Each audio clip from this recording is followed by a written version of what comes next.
Brett, this is a privilege to speak with you. I really, I think the film is wonderful. It's immersive. It's somewhat magical.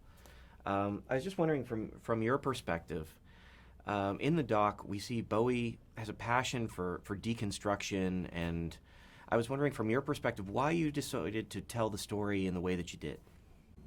Before I knew I was doing David Bowie, I had grown tired of the music documentary, and I had just finished a movie called Montage of Heck, and I love sound in cinemas, and I love being overwhelmed by sublime imagery. My favorite things to do as a kid were going to Disneyland and Pink Floyd Laserium, and I think in a way I've been chasing that throughout my career with films, and my favorite moments are ones that are just purely immersive without any kind of dialogue, that where you could just swim and get lost in images. So I came up with this idea to do the IMAX Music Experience, which would be a series of 15 films that would invite the audience to go, like, if someone said, what's the story? Do you want a story with the Beatles, or do you just want to get in on it? Like, I want to get in on it. I don't want to hear about Liverpool. I know about Liverpool, or why would I be at a Beatles film? So that was the idea going into it. And then Bowie passed, and I had met with him years earlier about a different type of project. I reached out to the estate and told them what I was interested in, and they particularly, I think, shined to the idea that it wasn't biographical in nature. And so I went on this adventure. I didn't know what I was going to find. I didn't know if it was going to work. I was pretty sure it wasn't going to work. In fact, I just read a review that I thought was really funny, which said, there's no reason, by all accounts, this should have been an absolute failure, and it's a miracle it's not. That I was like, nobody has stated it, so they have no idea. My wife read it, was like, oh God, they need to talk to me. Like, so Bowie, listen, Bowie is the perfect artist for this sort of treatment, because Bowie shouldn't, first of all, there's 36 books, there's dozens of documentaries. If you want to know the story of David Jones, I could point you, and you can go online and find whatever you want. That's, there was nothing new to discover on that path for me. And what I think, when I think about Bowie, that I appreciate is the mystery, the enigma. I've listened to Bowie my whole life. I've never had a desire prior to this film to go read a book about him. When I listen to Bowie, I don't feel like I'm getting closer to David Jones. I feel like I'm getting a deeper understanding of myself.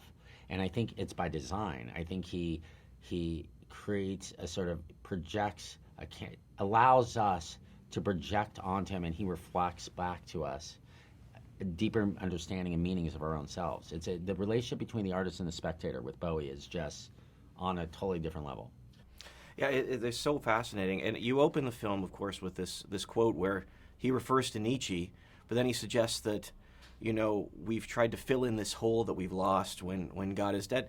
I was just wondering, from your time immersed in Bowie as you have, how is he trying to fill that void? What sort of, has he come to any answers? Am I missing the point by even asking a question if he has any answers?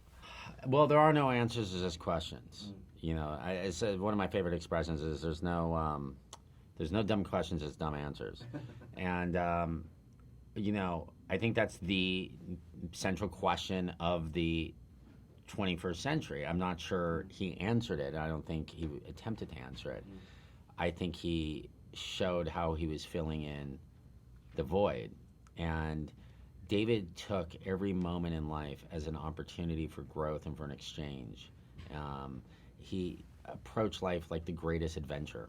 I mean, his sort of moniker was Sailor, which I think makes perfect sense, because David was like Ulysses. He was an explorer of the mind and the imagination, and he put himself at tremendous risk in harm's way, not because he had some sort of death wish, but because he felt that being comfortable and safe was not an orientation that would create opportunities for growth.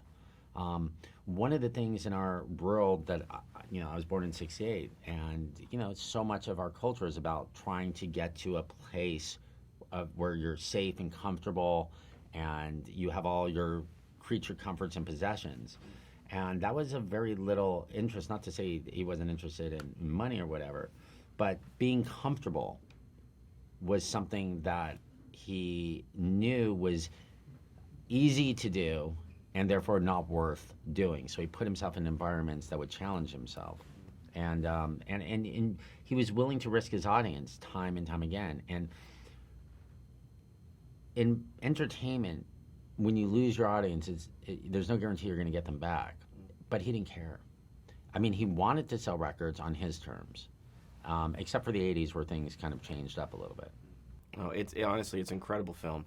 I say I've never seen anything like it, and I mean that in the best of ways.